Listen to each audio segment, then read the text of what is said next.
Tá aí, Caião. Então, eu sou o Rãs Invest, né? Meu nome é Caio, mas, cara, é muito interessante porque quando eu comecei assim, eu tive um grande impasse, né? Eu pensei, poxa, cara, eu vou largar uma parada que é meu sonho.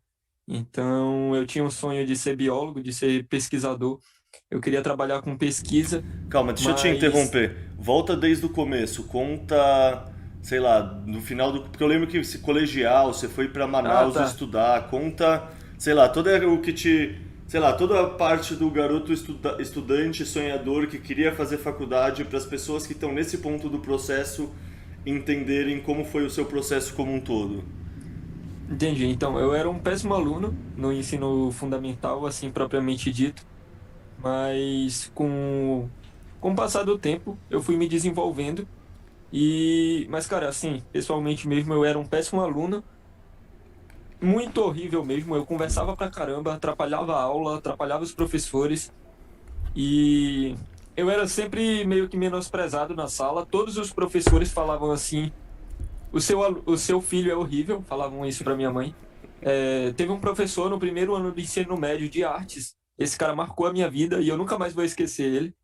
Que ele falou o seguinte na reunião dos pais, que teve 80% da turma tiraram nota baixa com ele, e ele falou o seguinte para minha mãe: olha o que ele falou como educador, assim, que passou por todo o sistema e falou assim: você deveria, você deveria retirar seu filho da escola e colocar ele para trabalhar. Cara, nesse dia eu lembro que isso doeu, tá ligado? Tipo assim, ele disse para mim que eu era um lixo e falou isso para minha mãe. Então, para mim era uma questão de honra, porque a minha mãe sempre foi muito importante para mim. Eu não tive um pai presente biológico, então qualquer coisa que atingisse a minha mãe doía em mim, porque era uma atitude assim muito importante. Então foi algo que marcou a minha vida. Eu tinha 15 anos no ensino médio, no primeiro ano, e eu nunca vou esquecer desse cara falando isso. Hoje eu penso assim, cara, seria tão da hora se minha mãe tivesse ouvido esse cara e me tirado de lá, porque eu perdi tanto tempo e fiquei com a mente totalmente voltada para a universidade, mas naquele momento aquilo me irritou. E eu era bom em biologia, eu sempre tive facilidade e eu cheguei a ser aluno de destaque em biologia, enquanto todas as outras matérias eu era um energúmero, né, um total lixo. E isso era vergonhoso para minha mãe, porque ela passava pelas reuniões e todas as reuniões os professores falavam: o seu filho atrapalha muito a aula, o seu filho não estuda, o seu filho não sei o quê. Tudo de ruim que vocês imaginarem, falavam para minha mãe. Então foi muito difícil esse começo. E com o passar do tempo, eu, sei lá, eu só seguia aquilo e não sabia bem o que eu queria, mas eu queria ganhar dinheiro. Então eu pensei em fazer medicina. Então eu tive um sonho de ser médico. Por muito tempo eu quis muito ser médico, porque eu sabia que meio que era um dinheiro fácil. Entre aspas, né? Eu ia estudar pra caramba e ia ter uma vida quase que garantida. Porque o mercado é muito mais fácil para um cara que fez medicina, aqui no Brasil, pelo menos. Então, eu pensava que a vida era baseada nisso e se eu não fizesse uma universidade, eu não ia ter nada na minha vida. Então eu decidi que ia fazer medicina. Eu não passei no primeiro ano, no terceiro ano, no primeiro ano de. Na verdade, eu fiz os 3 anos de Enem, mas no terceiro ano eu não passei. E eu pedi para minha mãe mais uma chance. E a gente era, tipo, minha mãe era professora e ela ganhava pouco, era só eu e ela. A gente recebia ajuda de outros familiares, mas eu pedi mais uma chance para ela para eu ir estudar na capital, para ir fazer cursinho. Só que, assim, antes de eu ir fazer cursinho, tem uma coisa que eu lembrei que foi muito importante, assim, para minha história, que foi. Quer falar alguma coisa, Leta? É, que foi Não, tudo certo, basicamente toca aí. que os alunos chegaram e estavam conversando sobre socialismo e capitalismo. E eu falei assim, cara, capitalismo é muito ruim. E o cara disse assim, ah, então tu é socialista. Aí eu fiquei assim, tipo, não, eu não sou socialista, mas eu acho que o capitalismo, que essa parada de consumismo e tal, é ruim. E aí o cara falou, não, então tu é socialista, não tem como. E aí eu, tipo, não sabia o que dizer, sabe? Tipo, eu não sou capitalista e nem sou socialista, então o que eu sou? Então foi a primeira vez que teve um estalo assim na minha vida que eu pensei, o que eu sou? Então foi um processo, então eu fui para a capital E quando eu cheguei na capital, eu fui fazer cursinho. Eu não me dediquei o suficiente, continuei sendo meio que um aluno meio ruim, meia boca, apesar de ser bom em algumas coisas como redação.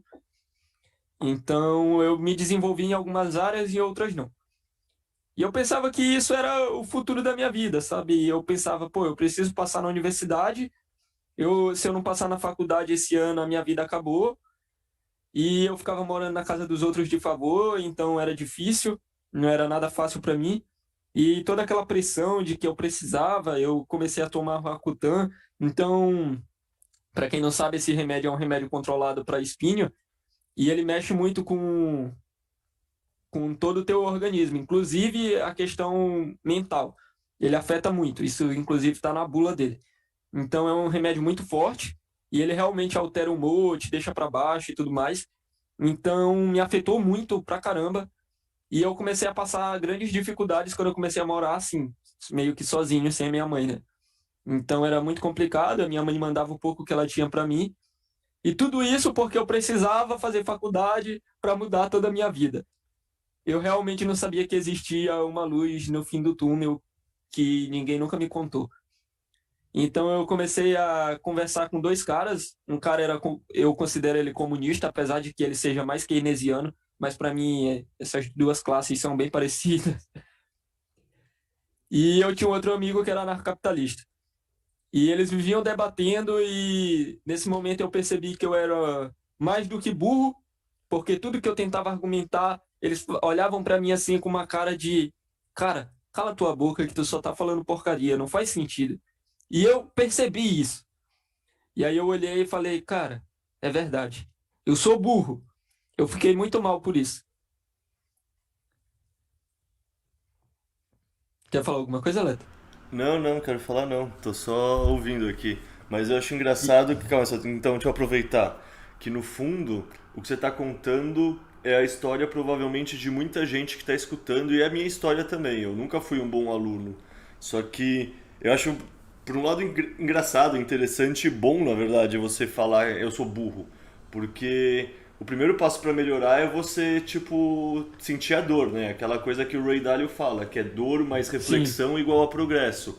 Se você ficar tampando o sol com a peneira e não assumindo a sua responsabilidade, você nunca nunca melhora. cresce, né? É. É, Mas eu só queria também é, fazer uma, assim, que não é burro, é desengajado.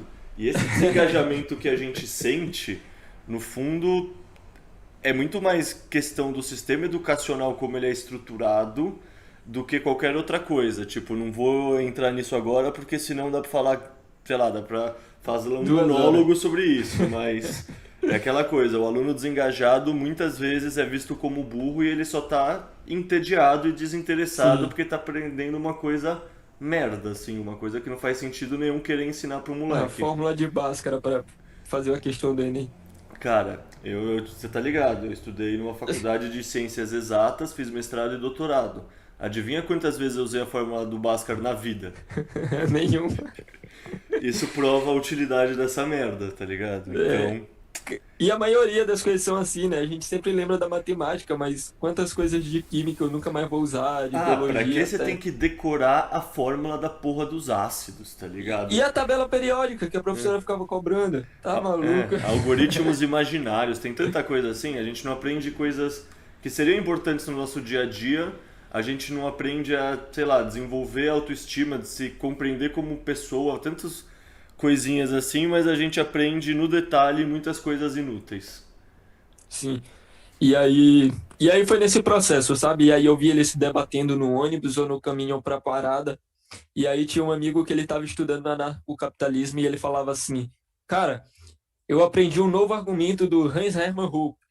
Eu posso te fazer ele aqui para ver se faz sentido e eu quero que tu argumente contra. Eu falar, pô, mano, pode fazer, mas eu não sei o que te falar, tá ligado? Eu não faço ideia. E aí ele metia o argumento. Aí depois ele falava, eu estudei tal coisa sobre o aborto, eu quero argumentar e eu quero ver se tu consegue refutar. E aí a gente ficava nesse processo, só que ele olhava assim para mim, eu lembro que uma vez perfeitamente ele falou assim, ele me explicou sobre anarcapitalismo e ele falou, o que de tudo isso que eu te falei, tu acha que não daria certo? Aí eu falei, cara, para mim nada, tá tudo certo. E eu não sei o que te falar. eu realmente não conseguia pensar, sabe? Tipo, era uma espécie de bloqueio, assim, era como se eu não soubesse nada da vida. Cara, só E deixa eu te aí, perguntar uma coisa. pode falar. Você é de que cidade antes de ir pra Manaus? É uma cidade de mais ou menos quantas pessoas? E esses seus amigos também são pessoas provavelmente que vieram de fora para estudar? Então, eu vou olhar aqui. Na verdade, eu sou do Pará. Eu não vou falar a cidade que eu moro, mas eu sou do interior do Pará. Eu vou ver quantas pessoas tinha na minha cidade. E, cara, eu fui pra capital. Belém é muito grande e eles moravam lá. Então, eles eram de lá mesmo. E só um minutinho que eu tô sem internet aqui. Não, não se preocupa não nessa coisa de achar o Não? número exato. Eu só queria dizer assim que é interessante que muitas vezes a gente fica preso em lugares que tem menos circulação de ideias e isso faz a gente não estar exposto a certas conversas e argumento, mas que no fundo, sei lá, a gente tá conversando e você ainda tá no interior do Pará, então é Sim. Ó, maravilhoso como a internet tornou mais próximo as coisas, né? em 2010 tinha uma população de 30 mil pessoas. Então, hoje, digamos que tenha 50, 60, que deve ter crescido bastante. Então, era mais ou menos isso aí. Então, eu vivia numa cidade realmente bem pequena, não tinha muita coisa, mal tinha hamburgueria na cidade. Então, era realmente bem pequena. E lá a gente não tinha esse desenvolvimento, né? A nossa realidade era muito limitada. Eu, por exemplo, nunca havia parado para pensar sobre armamento civil. Qual a importância disso? Tipo, nunca tinha pensado nisso. E quando eu cheguei na capital, os caras tinham outra realidade, né? Eles conversavam sobre isso, sobre legalização das drogas e diversos outros temas, né? Então eles estavam em constante conversação sobre isso. E principalmente esse meu amigo que estava estudando anarcapitalismo, ele queria colocar em prova o conhecimento que ele estava aprendendo para ver se tinha alguma coisa errada que talvez ele não estivesse enxergando. E eu acho isso muito da hora que ele fazia.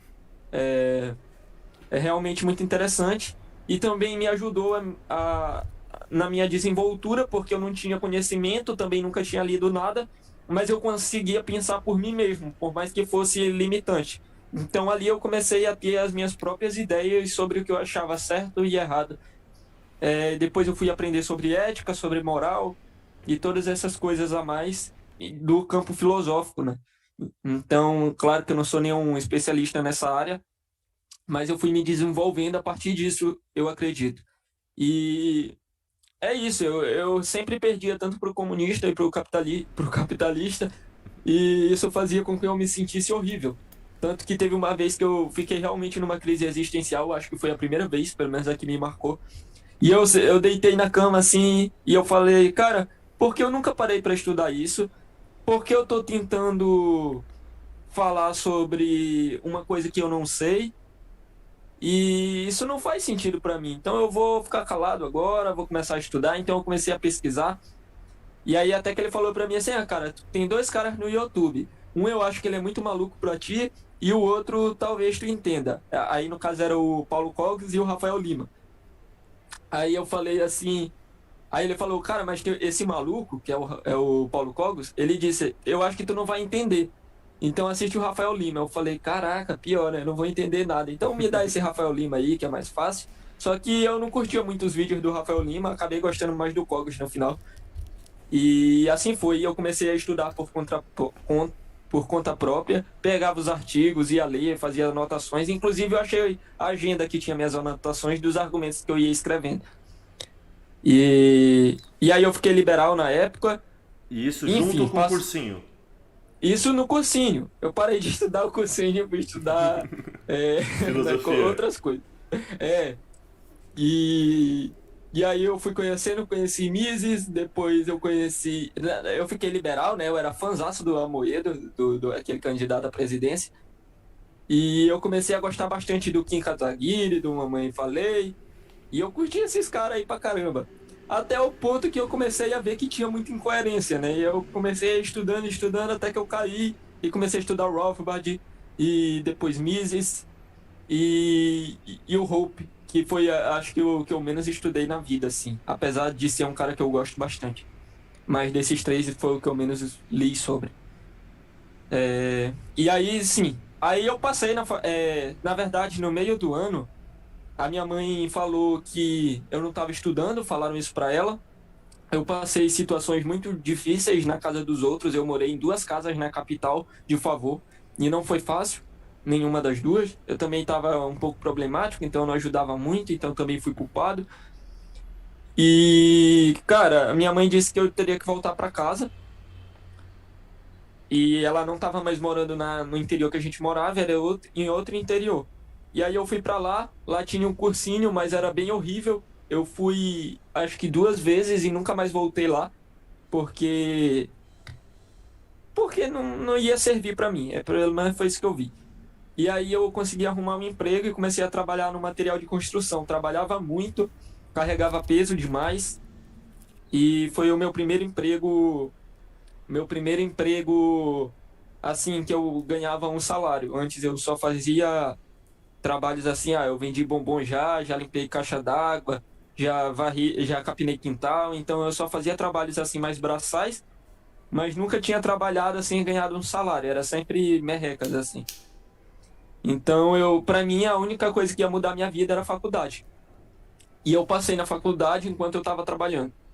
Eu decidi largar o trabalho e decidi ir embora para onde eu ia fazer a universidade, no outro interior, inclusive que eu moro até hoje.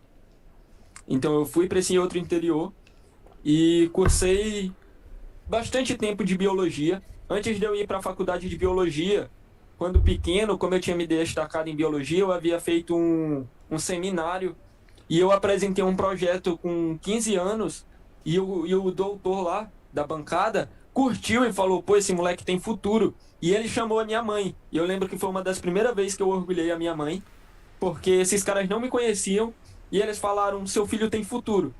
Ele apresentou uma coisa aqui muito boa, tipo, de alto nível, assim, para quem tá na idade dele. Então, Que é aquilo que a porque gente eu tava lembro, falando entre ser burro ou ser desinteressado, né? é, Tipo, a coisa que você se eu acho, interessava, você se dedicava e rolava.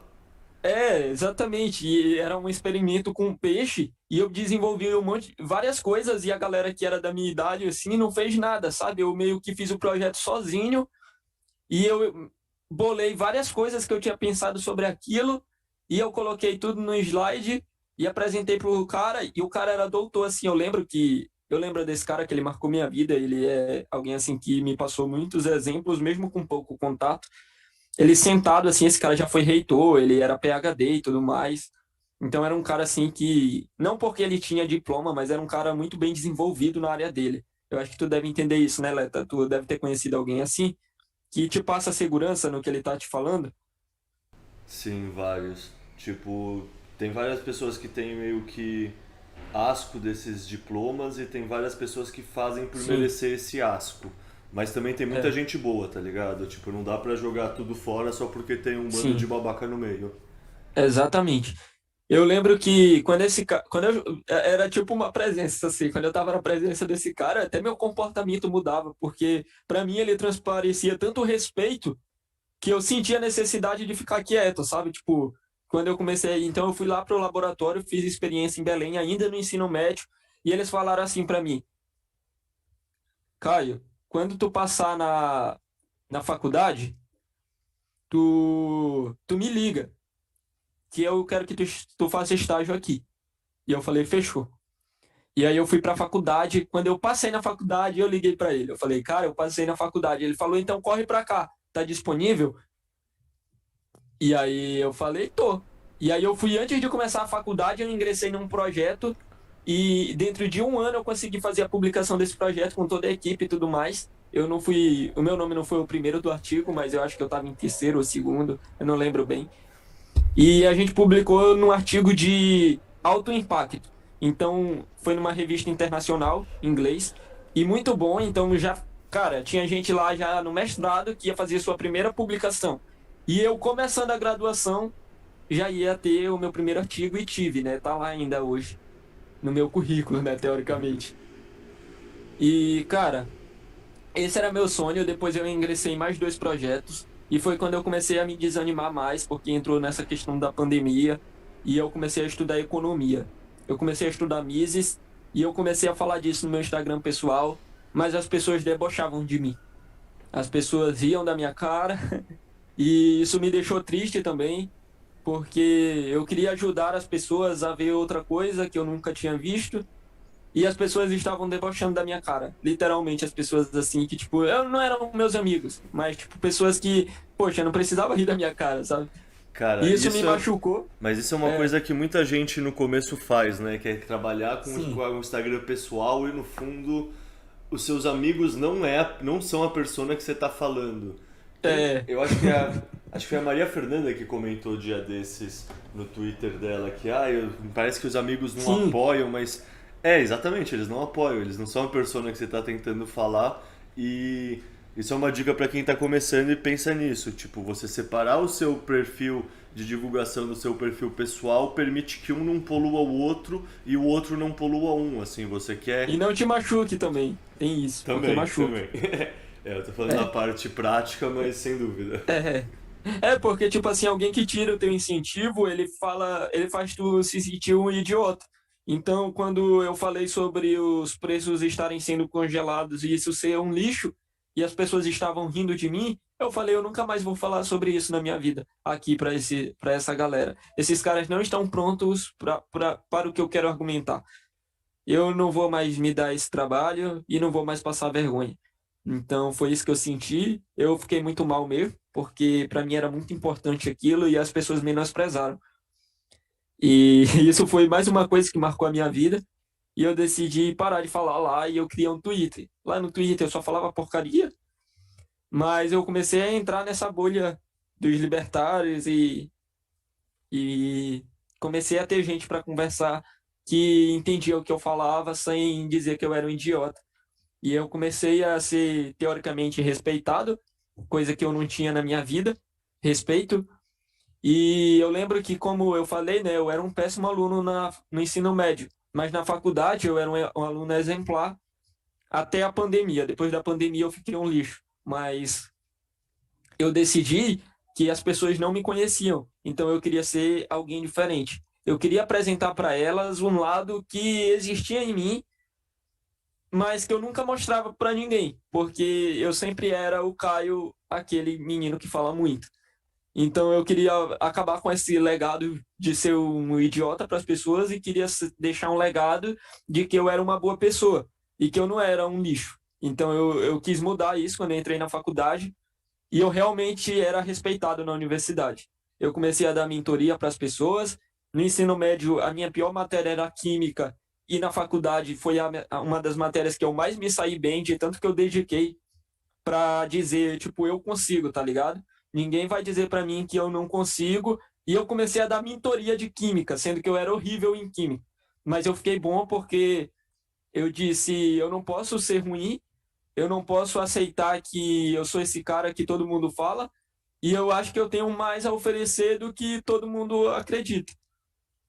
Então, foi esse o meu processo. E eu era realmente um aluno bom, eu tinha chance de fazer estágio, eu conseguia, eu ia para Belém, que é a capital, e nessa época a gente estava passando muita necessidade na minha casa, a gente não tinha grana, meu tio que tinha que meio que mandar comida pra gente. Claro, eu não cheguei a passar fome nem perto disso, mas era uma situação muito difícil e que pouca gente sabe da minha vida, né? Mas foi muito difícil e eu me matava para ir para a capital, para chegar lá e me matar num projeto. Eu dormia no laboratório. É, teve noites que eu virei trabalhando. Então, eu realmente estava dedicado a mudar minha vida para sempre. E para mim, essa era a única saída que eu tinha na vida. Se eu não fizesse isso, acabou a minha vida e eu não sei o que eu ia fazer. Eu estava totalmente perdido. E quando começou a pandemia, eu falei: acabou, ferrou,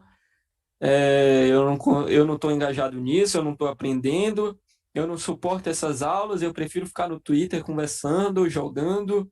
Eu prefiro fazer qualquer coisa do que ver essas aulas, isso não me causa mais interesse. E eu comecei a estudar o Bitcoin. E eu queria ganhar dinheiro, na verdade. Eu queria ganhar dinheiro.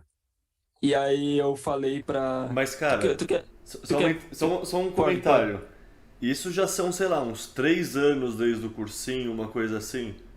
Ah, então, Você fez ó, até, foi você fez assim. quantos anos de faculdade? Porque você já começou a estudar Mises No mínimo É, parte liberal desde do cursinho, né? Você já tinha ouvido falar então, do Bitcoin antes também, provavelmente. não, não, infelizmente não. Mas foi assim, eu comecei a estudar isso em 2018. Eu entrei na faculdade em janeiro de 2019 e eu saí da faculdade no meio do ano de 2021, ano passado. Então, eu fiz um ano de cursinho, na verdade, meio ano de cursinho, trabalhei o restante do ano. E em janeiro eu vim embora para a cidade que eu moro atualmente. E eu fiz 2 anos de faculdade, fiz 2 projetos. Um foi em neurociência, trabalhei com Colossoma macropomo, que é um peixe da espécie tambaqui, é o tambaqui popularmente conhecido, que é o Colossoma macropomo. Depois eu ia trabalhar com na sua, que é. Eu não lembro o nome do bicho agora, eu só lembro o nome. O Mas nome enfim, científico, tá? eu só lembro do nome científico, mas é na sua. Se alguém quiser pesquisar, sei lá. Mas é um bichinho bonito. Então a gente trabalhava nessa parte de neurociência, inclusive no final a gente sacrificava ele, passando por todas as regulamentações e tudo mais de ética de animal e não sei o que que tem. E a gente sacrificava, fatiava o cérebro dele e foi muito interessante. Eu gostava muito de fazer isso. Assim, parece meio carniceiro, né, falando, mas era pesquisa, tá, galera? Era Não, tudo certinho. eu tenho meus amigos biólogos, é isso mesmo. É, mas esse É, na sua é um mamífero, então é tipo um ratinho. na verdade, pesquisa aí o nome dele, eu esqueci agora. É um bicho conhecido, mas é porque teve uns que o zoológico tinha falecido e, tipo, preservaram ele e dava pra usar ainda. Olha Então, lá, esse é um é coati. um coati, isso. E, cara, era muito legal, eu amava muito o que eu fazia. Eu realmente tinha um sonho de sair do Brasil, porque pra mim aqui eu não ia.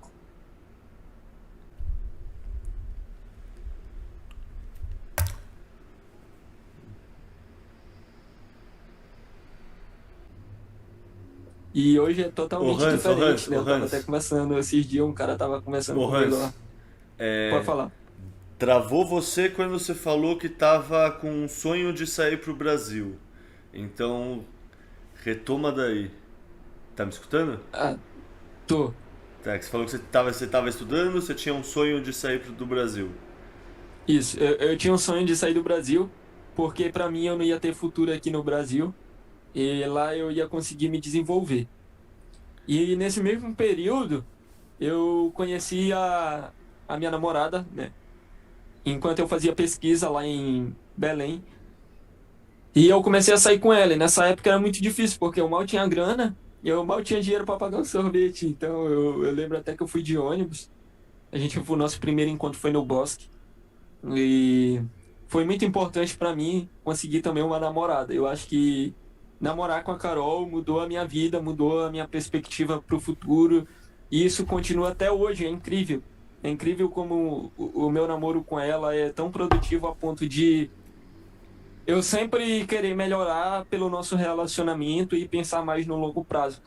Às vezes eu quero alguma coisa, tipo material, e eu penso, não, eu vou acumular mais porque eu pretendo casar e se eu gastar muito não vai fazer tanto sentido. Então eu fiquei nessa. Isso mudou também meu relacionamento, na época eu não tinha grana, né, como eu falei, e eu ia quase todo final de semana para Belém porque, bom, era necessário por causa do projeto. Só que depois eu já não tinha mais dinheiro para ir todo final de semana, mas eu ia esporadicamente, de 15 em 15 dias, às vezes uma vez ao mês. E eu consegui concluir o projeto, foi muito gratificante para mim. E, cara, para mim só existia essa saída. Ou eu ia ser bom em biologia ou ia acabar a minha vida. Então eu pretendia sair da graduação e partir direto para o mestrado. Eu ia fazer mestrado em neurociência mesmo, eu ia seguir essa área. E aí eu comecei e ingressei em outros projetos. Um foi de fungo e o outro foi de. Inclusive, eu até conheci o Leta nesse período também. Eu ainda estava nessa pesquisa que era da parte de geologia. Então, fiz uma pesquisa aqui. Eu tenho até um pouco de vergonha, mas foi publicado também isso, eu acho. Nem sei. eu nem ligo muito para isso, porque já estava no final. Tanto que quando eu terminei, porque eu tinha uma bolsa da CNPq, e quando eu terminei, eu larguei, fechei e fui trabalhar e tranquei a faculdade. Então, só para contextualizar, isso foram. Tá me ouvindo ainda, Léo? Tô te ouvindo, tô te ouvindo. Isso foi 2 anos praticamente, né? 2019, não, 2019, aí 2020 e 2021 ainda estudei. Então, foram 3 anos praticamente. Eu já estava perto de me formar quando a minha vida mudou inteiramente. E eu comecei a entrar em altas crises. Eu ainda considero que eu era uma criança nesse período. Eu não tinha responsabilidade de homem, eu não tinha atitude de homem também. Então, foi quando a minha vida começou uma espécie de revolução. Então, o Bitcoin é um dos marcos da revolução da minha vida. E para mim, eu tive vários desses marcos assim né, que marcaram a minha vida. Foi quando eu fui para a capital e tive novas experiências. Foi quando eu entrei na universidade, quando eu trabalhei a primeira vez na vida de forma CLT praticamente, apesar de ser informal. E quando eu conheci o Bitcoin também mudou. Então, e a minha namorada. Então, são 5 pontos, assim, basicamente, que mudaram as minhas preferências temporais, fizeram eu pensar mais no longo prazo ao invés do curto prazo. Mas eu ainda estava naquela mentalidade. Eu preciso da faculdade. Sem faculdade, eu sou um fracasso. Eu preciso desse papel. E eu continuei até onde dava, e eu comecei a estudar o Bitcoin sem saber nada. E eu pedi ajuda das pessoas, nessa época eu não estava na bolha, era muito difícil. Eu mal sabia o que era o wallet, para te ter ideia, eu lembro. Um cara me chamou na DM e falou: Cara, você criou esse perfil Hans Invest e você não sabe tal coisa, você não sabe tal coisa, você sabe isso, isso, isso, isso, isso, isso. Você deveria acabar com esse perfil. Você vai fazer as pessoas perderem dinheiro e não sei o que, não sei o que. Cara, e eu falei, mano, todo post, se as pessoas voltarem lá no começo do Hans Invest, vão ver. Todos os posts que eu fazia, eu falava. Tipo, não leve em consideração isso. Sei lá como eu falava, mas eu ainda estou aprendendo. Então eu só queria compartilhar o que eu estava aprendendo porque ninguém estava lá para me ajudar.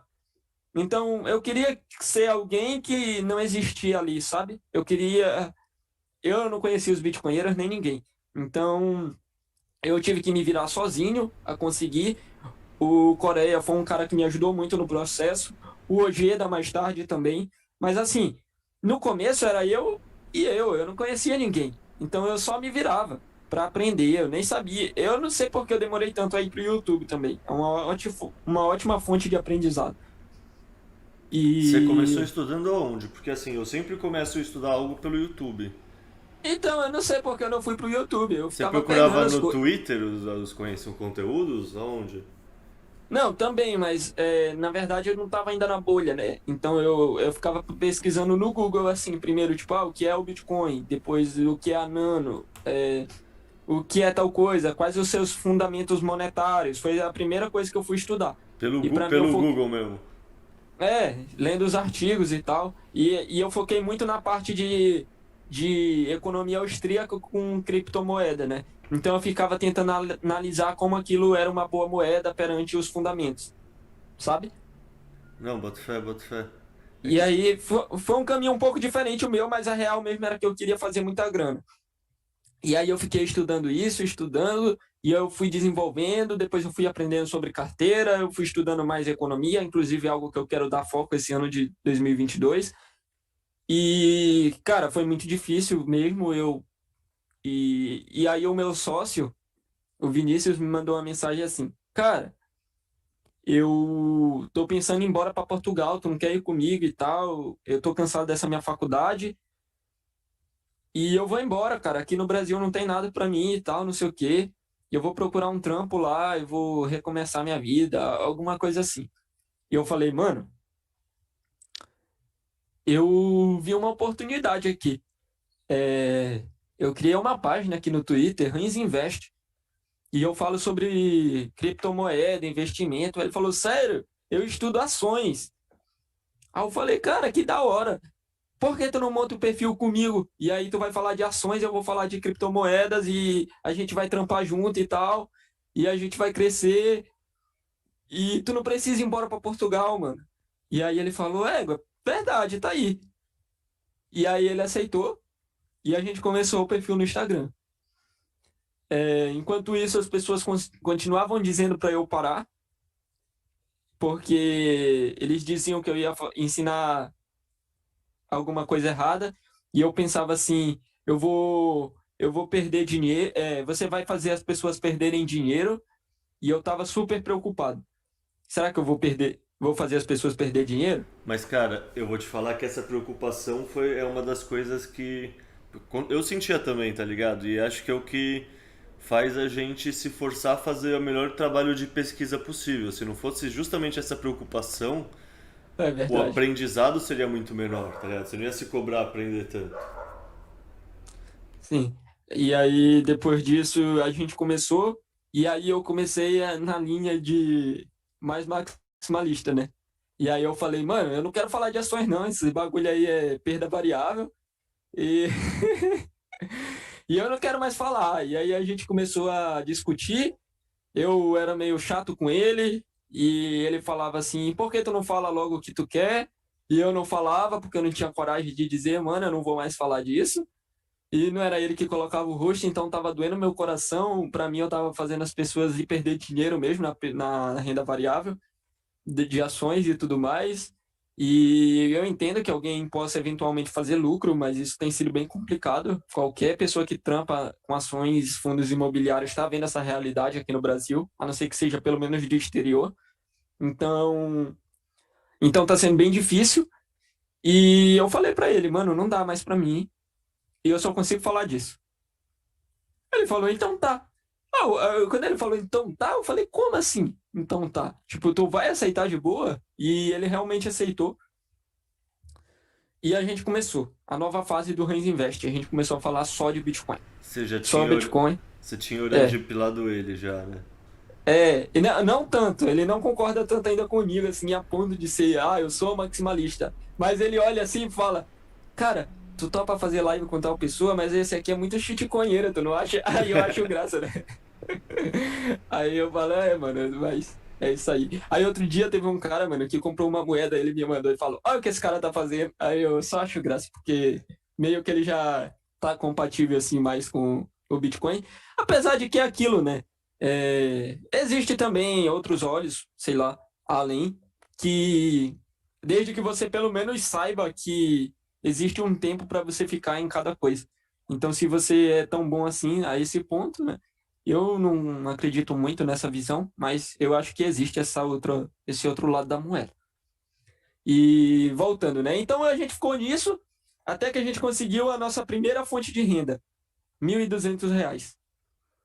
R$ 1.200 era pouco, porque o Vinícius tem uma realidade um pouco difícil, então tinha que dividir entre eu e ele e mais os custos do Hans Invest. A gente paga Canva, a gente paga editor de vídeo, coisas que a gente não garante fazer.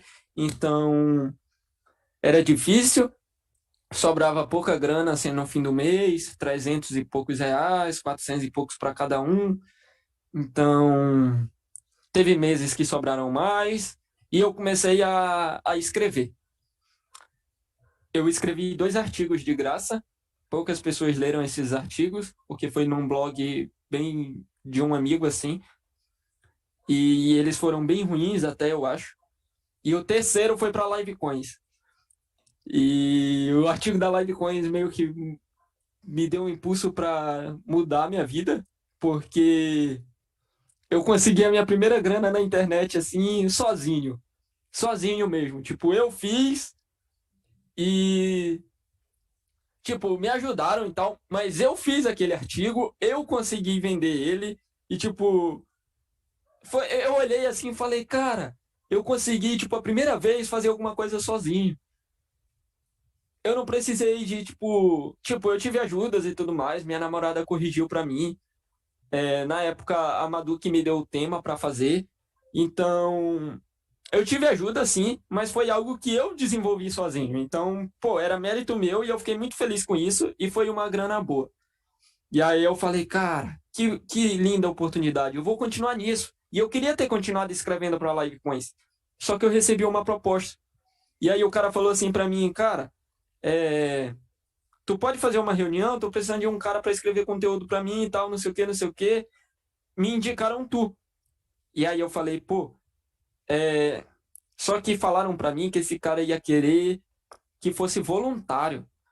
Eu falei, pô, mano, voluntário, eu faço faculdade, eu trampo na internet, eu mal tenho um tempo pra mim, como é que eu vou ajudar esse cara?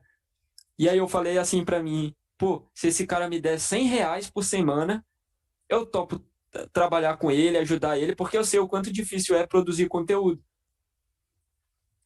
Aí na reunião, ele falou assim, eu vou te pagar R$ 300 por semana. Aí aí eu olhei assim, eu falei, não, não, não. Tipo, R$ 300, mano, eu só faltei chorar, a gente tava numa reunião. Eu falei, não, não acredito que eu vou ganhar R$ 300 por semana sozinho, assim, tá ligado? Tipo, nossa, que massa. E aí eu aceitei o trampo e era muito trabalho e eu não dava conta. Calma aí, só para pôr no Tá, contexto, uma bolsa de iniciação científica é o quê? 300, 400 conto? R$ 400 por E, mês. e Pra uma se bolsa matar. de mestrado é o quê? R$ 1.500 por mês? Um bagulho assim? A da Eu acho que é uns CNPq? 1.600 hoje. É, É, por aí. ou seja, tipo, você com esse trabalho em pouco período, você já tá, sei lá, se pouco período, mas acho que você não tava a tempo integral. Não, eu Então, trabalhava, você já. trabalhava assim, tipo, era muito trabalho, mas eu fazia meu horário e, pô, eu tava ganhando 1.200, né? É É, muito então, bom. quase uma bolsa de mestrado. Exato. E aí, o nome dessa empresa é Batata Beat, tá? Que eu trabalhei, era uma startup. Essa eu posso falar de boa. E eu trabalhei por um bom tempo. E, cara, e aí que eu continuei, só que não tava dando pra eu produzir pro Hans e trabalhar pra ele e fazer faculdade. Não tava dando. Primeira coisa que eu fiz foi, Carol, trabalha comigo, a minha namorada. Ah, mas eu não sei e tal. Eu falei, pô, mas tu é boa escrevendo e tudo mais, tu corrige pra mim. E ela começou a escrever junto comigo. Então ela fazia uns artigos e eu fazia outros. Eu fazia umas publicações, ela corrigia. Ela me ajudava a bolar a legenda. Então era um trabalho enorme assim. Eu também escrevi curso e tudo mais. Então foi uma experiência muito boa. Só como É, contexto, a sua uhum. namorada, ela estuda alguma coisa? O que que ela, tipo. Ela estuda Ela estuda muito. Hoje ela faz letras, ela fazia ciências sociais, largou. E aí ela começou a fazer letras, que é língua portuguesa, basicamente, né? E, cara, ela estuda economia e filosofia há muito mais tempo que eu. Então, ela é realmente boa nisso. E então ela contribuía muito pro meu trabalho. Bota fé, mas E também aí, mostrando para o pessoal que está escutando que não precisa ter uma área específica para querer não, ser é autodidata e criar um trabalho desses, né? Se é biólogo, ela é letras ou ciências sociais e, isso. tipo, a oportunidade tá aí para qualquer um que quiser agarrar. Não precisa nem ter diploma, né? E aí, e aí ela, e aí ela pegou Sim, aí ela ficava me ajudando e eu comecei a pagar ela também. Então eu pagava uma parte considerável para ela do meu salário. E aí, sim, e outra coisa, Leta, no mesmo dia, no outro dia, inclusive aumentou meu salário. Não, no mesmo dia eu fui para academia. E aí eu cheguei lá e falei assim, nossa, mas R$ 300 por semana? Pô, mano, é muito trabalho que ele me deu. Eu não vou dar conta e é pouco. Eu sei que, tipo, pra mim R$ 300 é muito, mas é muito trabalho. Mas enfim, tá bom, não vou reclamar. É meu primeiro trampo. Tá bom, tá bom. Não vou reclamar. E aí, quando eu cheguei, tinha a mensagem dele. Ele falou assim: Cara, tu pode entrar em reunião de novo? Isso era à noite. Eu falei: Posso. Aí eu entrei. Aí ele falou: Cara, eu tava pensando melhor e tal. E eu vou te pagar R$ 400 por semana. Aí eu falei, nossa, cara, tipo, que ótimo, tá ligado? Tipo, eu vou ganhar já R$ 400 por semana e, nossa, muito, muito bom. E aí eu continuei, trabalhei com ele por bastante tempo e à noite, um dia, muito tempo depois, pulando assim, tipo, uns 6 meses mais ou menos, eu acho, 5 meses, não sei bem. Ele me mandou uma mensagem à noite, falou assim, Caio, tu pode entrar numa reunião? Posso. Entrei, isso era umas 8, 9 horas da noite. Ele falou assim: o que tu faria com tal valor se eu desse pra ti aqui pra melhorar a empresa? Eu quero que tu me entregue até amanhã de manhã. Aí eu falei, caraca. Aí ele falou assim, ó, se tu quiser fazer um trabalho legal e tal, apresenta no PowerPoint e tudo mais. Nossa, fiquei até tarde fazendo, no outro dia de manhã terminei. Carol e um amigo meu me ajudaram na questão do slide, correção e tudo mais. Fiz todo o esboço de tudo que eu faria, quem eu contrataria, os valores, como eu iria mudar a estratégia e o que eu ia fazer de melhor para crescer a empresa. Nossa, eu olhei assim e falei, nossa, aqui tá muito bom. Se eu tivesse essa grana no Renzo Invest, pô, eu ia fazer muita coisa. E, e cara, eu fiz a apresentação para ele e na mesma hora ele me fez uma proposta. Falou, tá, então pronto, fechou. Aí depois ele falou assim, depois eu converso contigo. Aí demorou um dia, eu acho. E ele falou, eu quero fazer outra reunião. E aí ele tinha feito isso com os outros funcionários da empresa, mas ele curtiu o meu trabalho e falou assim: tu vai subir agora, tu vai ficar como uma espécie de diretor de marketing, tu vai continuar produzindo os conteúdos, mas aí tu contrata alguém para escrever e tu não vai mais ficar na parte dessa escrita, tu vai cuidar dos conteúdos, da organização e tu vai ficar mais gerenciando. Aí eu falei: nossa, que firme. E aí o meu salário ficou em. Eu vou falar isso. O meu eu acho que eu posso falar. E aí o meu salário ficou em 3K. E, nossa, tipo, pô, eu falei, pô, mano, eu vou ganhar 3 mil. Eu não tenho nem diploma. Eu fiquei no lugar de uma pessoa que tinha diploma. E, inclusive, tinha uma menina antes de mim que fazia jornalismo e eu fiquei no lugar dela. Sem diploma. E isso abriu meus olhos. E eu tava lendo o Olavo de Carvalho.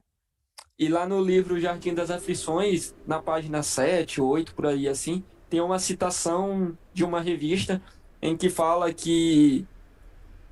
Como é que ele fala? Ele fala que o conhecimento bom não pode vir de dentro da universidade, ele vai vir de fora. E isso eu passei muito tempo pensando sobre e para mim fazia muito sentido. E eu falei, nossa, se o conhecimento bom vai vir de fora da universidade, eu estou perdendo meu tempo. Eu deveria estar me desenvolvendo para trazer esse conhecimento de fora. Eu não preciso dessa faculdade para trazer o conhecimento bom. E isso, nossa, queimou assim meus olhos e eu falei, Calma, você ainda estava fenomenal. na faculdade quando você recebeu essa proposta de estruturar É, tava, Você estava na faculdade concomitante a tudo isso? tava, E sim. ainda queria, e você ainda via o caminho muito mais na biologia, em querer ser biólogo, do que em... Não, eu já pagava os outros para fazer meus trabalhos de biologia porque eu não ligava mais para faculdade. Eu só abria as aulas e no tempo da aula eu até dormia durante as aulas, acordava, já tinha acabado a aula. Sei, Às vezes eu ficava trabalhando. você estava realmente pela validação social que a faculdade gera, né? Querendo ou Eu não. ainda não sa... eu ainda não sabia como chegar para minha mãe e dizer, mãe, eu quero sair da faculdade. E aí eu comecei a jogar verdes assim para os meus pais, né? Falei uma vez a gente estava andando de carro e eu falei, eu tô pensando em largar a faculdade. Aí meu pai falou assim: "Ah, tu quer virar vagabundo então?" Aí eu falei: "Não, pelo contrário, eu quero focar em trabalhar, me desenvolver e tal." E aí ele disse: "Tu não vai conseguir, não sei o quê, tu precisa dessa faculdade." Eu falei: "Tá bom, pai, tá bom, eu preciso." Me fala um amigo seu que hoje é milionário e tem diploma. Só um. Aí ele não falou nada. Aí eu disse: "Só me fale um deles." Eu já sabia que não tinha, né? Um deles e eu fico na faculdade. E aí ele não conseguiu falar. Eu falei: "Pô, pai, você tem um amigo aí que é milionário e o cara é analfabeto. Qual a correlação?" "Ah, não, mas os filhos dele fizeram." "Ah, os filhos dele, mas ele não fez. E ele conseguiu. Então não existe essa correlação aí, não." E tem, E aí eu já. tem uma Hã? questão que poucas pessoas falam, é que assim, os nossos pais eles podem ser muito bem intencionados, mas eles viveram, sei lá, nos anos 70, nos anos 80, tipo, toda coisa que eles entendem o mundo já está É da visão ultrapassado, deles, assim, é né? uma visão de É. um mundo que não existe mais. Então a gente tem que ter muita sabedoria em filtrar O conselhos de que é bom, né? pais. É, porque eles querem o nosso melhor, mas eles estão com Sim, uma ótica, assim, com uma visão 30 anos atrasada, 40 anos atrasada, dependendo é do por pai. aí. É, e assim, aí eu ficava jogando essas verdes, assim, desse tipo, até o dia que eu tomei a atitude e falei, pô, eu vou chamar minha mãe. Chamei ela, falei, mãe, vem aqui no quarto. Aí ela já ficou assim, né? Tipo, o que que aconteceu?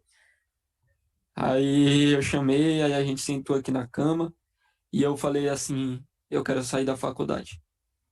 E aí foi um choque, né? Tipo, como assim tu quer sair da faculdade? É teu futuro. Tu vai fazer o quê, né? Tipo, já é, são as dúvidas que surgem. E aí a gente começou a conversar. Eu falei, mãe, eu tô com uma boa oportunidade aqui de crescer. Eu, se a senhora pedir, eu vou ficar na faculdade, eu vou fazer. Mas eu queria muito que a senhora entendesse que esse é o meu novo sonho. E eu acredito que isso vai dar certo. A senhora confia em mim? E aí ela falou que confiava, ela chorou, né? Falou, poxa, não era o que eu queria. Eu falei, não, mas se a senhora pedir, eu fico.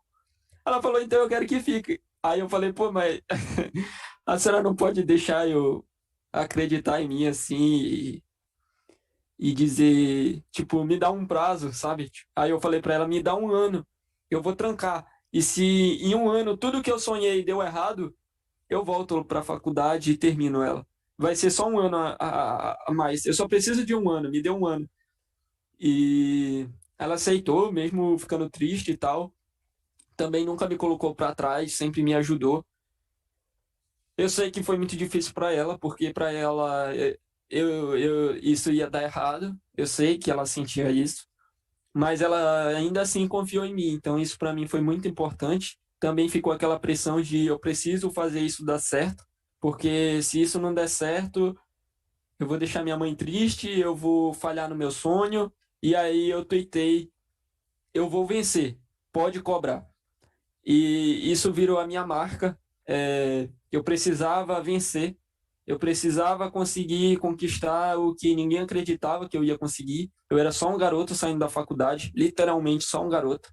Eu tinha atitudes de garoto, eu pensava como um garoto e vivia como um garoto. Então eu não tinha atitude de homem, de responsabilidade, e comecei a ter que desenvolver isso. Também não tinha bons exemplos para fazer isso, então eu tive que me virar sozinho. Tive boas pessoas ao meu lado, muita gente que eu nunca conheci, como o próprio Leta, o Coreia, o, o Maca, sempre me ajudaram pra caramba. Conversei várias e várias vezes com o Coreia sobre questionamentos que eu tinha, como eu poderia melhorar tal coisa, o que faltava. E também conversei com o Leta, conversei também com o Maca, então pessoas também de fora falaram, pô, cara, é porque assim, tua realidade tá um pouco diferente, né? Tu ainda é um cara novo e tal. Então eu comecei a ter outros olhos para as coisas e comecei a focar em empreender. Comecei a fazer uns freelances e escrever para outras pessoas roteiros, e quando eu vi, eu já estava trabalhando tanto que eu tive até que sair da academia por um tempo, de tanto trabalho que tinha, e eu não aguentava mais. Então já teve tempo de eu recusar fazer trabalho, falar assim, não, não dá mais. Já tá, minha agenda aqui tá lotada, eu vou ficar louco. E comecei a arrumar muita gente para trabalhar comigo. A minha namorada começou a trabalhar comigo, entrou também na empresa. O meu sócio também começou a trampar. Então, cara, todo mundo tava. E aí, no dia que eu consegui levar todo mundo que amava, que eu amava e que estava comigo para trabalhar, e eu estava ganhando um bom salário, eu falei assim. Quando eu consegui ir na última entrevista de emprego, eu vibrei assim, cara. Terminou a reunião e eu falei: cacete, eu venci, tá ligado? Tipo, eu lembro até agora, eu fico até animado, assim. Eu tentei expressar animação, mas eu fiquei animado de verdade. E foi muito importante pra mim, porque eu pensava que eu não ia conseguir. Eu tentei muitas vezes desistir, eu queria parar e eu não tinha coragem. Mesmo depois de ter saído da faculdade, eu lembro que, assim, o que eu tô querendo dizer é que essa parada não é fácil. E essa talvez seja a parte que as pessoas não contam, né? E eu lembro que uma vez eu fiz um vídeo pro YouTube e deu muito trabalho, eu estudei muito. E também eu tinha tentado fazer um vídeo sobre teoria monetária do Brasil, o que que tinha acontecido aqui no Brasil. E eu tentei várias vezes gravar esse vídeo, não consegui sair do jeito que eu queria, nunca foi postado. Talvez eu deveria ter feito, mas eu não consegui postar. E eu fiz um outro conteúdo, deu muito trabalho, a gente gastou um dinheiro que a gente não tinha, pagou editor, enfim, passou por várias coisas e no fim, cara, teve, sei lá, 11 visualizações. E eu falei assim, isso não vai dar certo. Meu sonho tá morrendo aqui e ninguém vai me ajudar mais. Agora acabou, tá ligado? Tipo, o que que eu vou fazer? E aí nesse dia eu tava destruído. Eu nem jantei nesse dia, eu lembro, eu tava com fome até, mas dane-se, eu não ia comer. E eu fui pro banheiro e eu falei, vou tomar um banho. E lá no banheiro eu chorei até meu rosto ficar inchado de tanto chorar. E eu não conseguia parar, porque, tipo, eu olhava assim e falei, cacete, é, eu sou um idiota. Eu larguei tudo e o bagulho vai dar errado. Pô, mas 11 calma. pessoas viram. É, Essa época do vídeo, você já tava com os trampos de texto, tudo? já. Já tinha dado certo, mas, pô, me frustrou, né? E eu falei, ah, ferrou. Só que ainda não tá. Nessa época que eu lembrei agora, eu ainda não tava ganhando bem, não. Eu ainda tava no começo. Eu não lembro se eu já tinha arrumado esse emprego de R$ 400 por semana. Eu acho que ainda não. Eu acho que eu ainda tava só ganhando R$ 1.200, porque eu fiquei trabalhando em mais de uma empresa, né? Então, ainda tem isso, né, Leta? Porque, tipo, eu comecei a ganhar esse 400 por semana, mas já tinha outra empresa que eu ganhava 1.200 e dividia com meu sócio, sacou? Aham. Eu só tinha essa de 1.200 e a gente tinha que sustentar o canal e dividir entre eu e ele ainda. Então sobrava pouco, né? Aí eu falei, ah, mas como que eu vou crescer na minha vida? Como que eu vou ficar o resto da vida ganhando 1.200? E, tipo, minha visão tava limitada ali, né? E dividindo com o meu sócio. E 11 pessoas viram meu conteúdo. Trabalhei tanto para isso, estudei, fiz roteiro com ele. Eu fiz o vídeo. Eu não tenho equipamento, eu não tinha nada. Eu não tinha luminária. Eu não tinha um microfone. Eu não tinha nada. Ninguém, nada. E eu não queria pedir para ninguém. Uma vez um amigo ofereceu para comprar. E eu falei, pô, cara, se tu puder ajudar e tal, vou ser grato. Mas ele nunca comprou e eu também, o meu sócio dizia, vai lá, fala para ele que a gente precisa. Eu falava, ah, mano, ele ofereceu, se ele quiser ele vai vir aqui e vai dar. Eu não vou mais pedir. E eu não pedi, e eu falei, eu vou me virar com o que eu tenho. E aí, nesse dia eu fiquei frustrado, né? Eu falei, acabou, eu quero desistir, eu não quero mais gravar vídeo, eu tô perdendo meu tempo, isso não vai pra frente. E E eu quis desistir ali, né? Foi uma das vezes assim que. E também eu sofri isso sozinho, né? Eu já contei isso hoje para meus amigos, para minha família, inclusive no meu aniversário eu chorei aqui falando, porque eu fui contar, né, que o apoio deles foi muito importante para mim. Então, meus amigos me apoiaram, minha namorada sempre esteve do meu lado, meu sócio sempre trabalhou muito. E sua E família eu já tá quis. mais tranquila agora, então? Ah, nossa, estão muito de boa. E aí. Eles já entenderam o que você tá fazendo não é coisa de vagabundo, é tipo só outra É, maneira de trabalhar. e hoje eu consegui um trabalho na nova empresa que eu vou entrar. Em breve as pessoas saberão.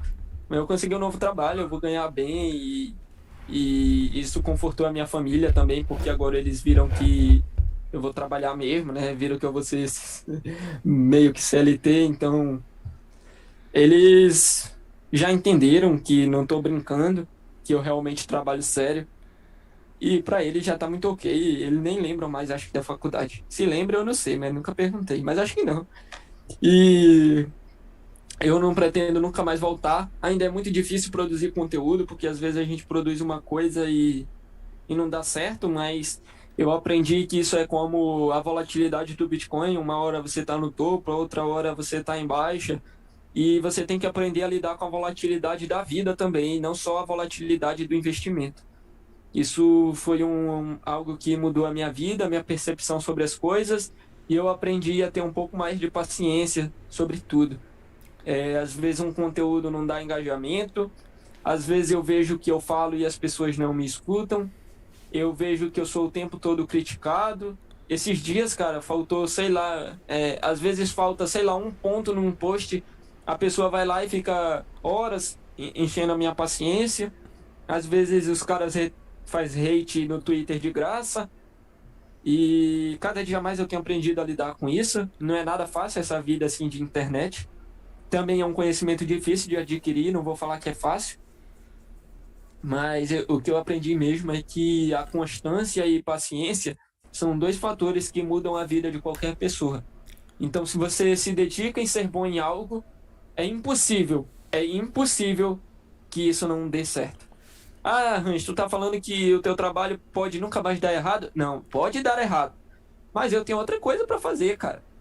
E aí foi até que eu falei pra minha mãe, eu falei, mãe, se o cara me demitir do trabalho, eu chego numa loja dessa aí da esquina e falo, cara, tu vende roupa, né? Cara, eu tenho uma experiência na internet com marketing digital e eu sei administrar, eu sei de finanças, eu sei de economia básica. Cara, me dá uma oportunidade para trabalhar contigo aí, na questão administrativa e tudo mais, melhorar tuas vendas e tudo. Aí o cara fala assim, não. Eu falar, ele fala assim, não, não tô precisando de ninguém agora e tal, não sei o que. Eu falar, cara, me dá essa oportunidade, eu vou trabalhar, sei lá, um mês de graça pra ti. E se tu curtir meu trabalho, tu me contrata, senão eu vou embora. Sei lá, cara, eu acho que dificilmente um empreendedor ia olhar pra mim e falar que não. E eu ia dar o meu máximo, ou eu ia criar outra estratégia pra empreender. Não, e se um Enfim, falasse não, ainda tem outros 10, tá é, ligado? Não existe só é, uma oportunidade. Essa é a questão. A gente tem essa sensação de escassez que é ou isso ou deu errado, mas isso é um viés totalmente errado da nossa cabeça. Tipo, com a internet a gente tem muitas das oportunidades do mundo, é só a gente criar o caminho. exatamente. E pensando nisso, né? Eu aí foi nisso, né? E eu falei isso também pra minha mãe. Falei, pô, mas se der errado eu vou me virar, eu vou criar outra coisa. Mas eu vou continuar me desenvolvendo. Esse ano de 2022, eu meio que vou ter a melhor oportunidade da minha vida de crescer, na minha visão. Vai ser um ano que eu vou focar em estudar bastante economia. Também vou estudar o criptomercado, além do Bitcoin, isso é verdade. Eu trabalho com coisas além do Bitcoin também, então isso é importante. Por mais que eu tenha a minha visão maximalista, eu vou trabalhar em outras áreas, então eu vou trabalhar com isso. E eu aprendi a diferenciar uma coisa recentemente: vocação de trabalho. Então, existe a minha vocação Bitcoiner e Bitcoin e economia, e existe o meu trabalho, que é o criptomercado. Então eu aprendi essa diferenciação e que nem sempre eles estão correlacionados. Apesar de estarem próximos, nem sempre eles caminham lado a lado. Então poucas pessoas têm o privilégio de seguir a sua vocação e, infelizmente, talvez você tenha que focar no seu trabalho. Eu não acho que é uma atitude antiética e muito menos imoral. Cada indivíduo escolhe o que é melhor para si. E eu trabalho em um mercado, então é isso que eu vou fazer. Se eu trabalho em uma loja de material de construção, eu não eu sei que tem outra loja que vende mais barato, mas é óbvio que eu vou vender para minha loja. Eu não vou falar assim, ali embaixo tem outra loja mais barata pro cliente. Não. Falar que é a loja e tal. E pronto. Eu vou focar em ser bom no meu trabalho.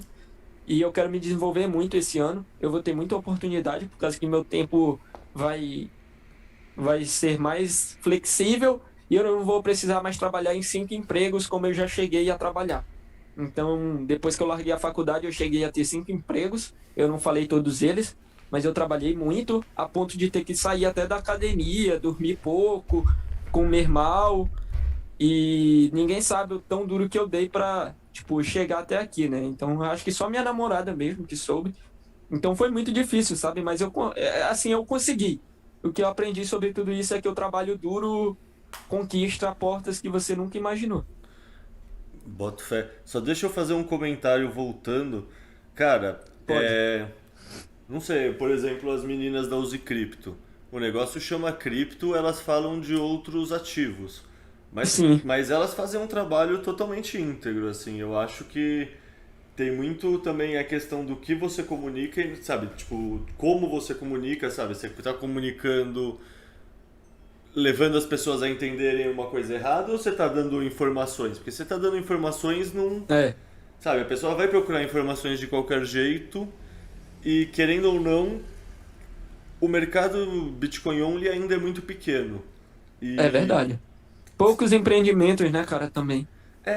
e se as pessoas têm interesse nas outras coisas, o melhor que você pode esperar é que esteja alguém íntegro escrevendo sobre elas e não alguém cuzão que só vai falar do lado positivo e que é lua e que vai É estourar verdade. e não fale nada do lado negativo. É melhor ter pessoas que entendem do Bitcoin escrevendo para mostrar, deixar claro qual é a diferença, qual é a desvantagem, o que eles se comprometem para conseguir fazer esse outro discurso de marketing, faz mais sentido. Então, assim, eu boto fé que idealmente a gente conseguiria trabalhar só com Bitcoin, mas sei lá, tipo, eu não julgo as meninas da Uzi Crypto minimamente de uma maneira negativa por elas trabalharem do jeito que elas trabalham. Eu tiro um sarro delas falando, when use Bitcoin em vez de use Crypto, mas sei lá, a vida acaba sendo pragmática também, né? Você precisa pagar as contas no final do mês. Exato. E eu pessoalmente admiro muito o trabalho delas, porque eu vejo que tem uma visão mais Bitcoin, né? Elas são bem honestas em falar que o Bitcoin é o que já está firmado, né? Também não excluo a possibilidade de outras coisas que não sejam moedas de se estabelecerem. Então, só é muito difícil você acertar por causa da questão do fator tempo em um investimento, né? Então, todo mundo sabe desse mercado que boa parte ainda é muito especulativa, mas que talvez existam alguns fatores que possam ser firmados ou acrescentados no Bitcoin. E eu tenho essa visão, né? Então, assim, eu me dediquei muito ao Bitcoin, fui muito criticado também. A comunidade Bitcoiner também maximalista me excluía um pouco. Eu nunca fui abraçado assim pelas pessoas. Acho que você nunca vai ser o cara que agrada a todo mundo e tá tudo bem também. Mas que você foque em ser bom no que você faz, se desenvolver, ser adepto a aceitar que você errou, que é o que o Leta falou e que é o que o Rei Dalio fala, né? Ele fala que se você aprende com seus erros, você está abrindo portas para você crescer. Então, é isso. Se tem uma pedra no meio do caminho e você só chuta ela, ela vai continuar na sua frente, né? É que nem quando você pega uma pedra da escola e vai chutando até na sua casa. Você vai carregando ela. Então, é muito melhor você aprender que tem uma pedra e aprender a passar por ela, do que ficar indo chutando ela até quebrar seu dedo, sei lá. Então, aprenda com seus erros, isso é algo fundamental. Eu errei muitas vezes também. Já falei coisa errada também sobre Bitcoin e já errei. Não é fácil você errar, porque você é um cara que está com o rosto à tapa, você produz conteúdo, então é isso. Também não vai saber sobre tudo no mundo, que não tem como. Talvez algum dia alguém te pergunte algo e você falar não sei, mas tá tudo bem também, é melhor do que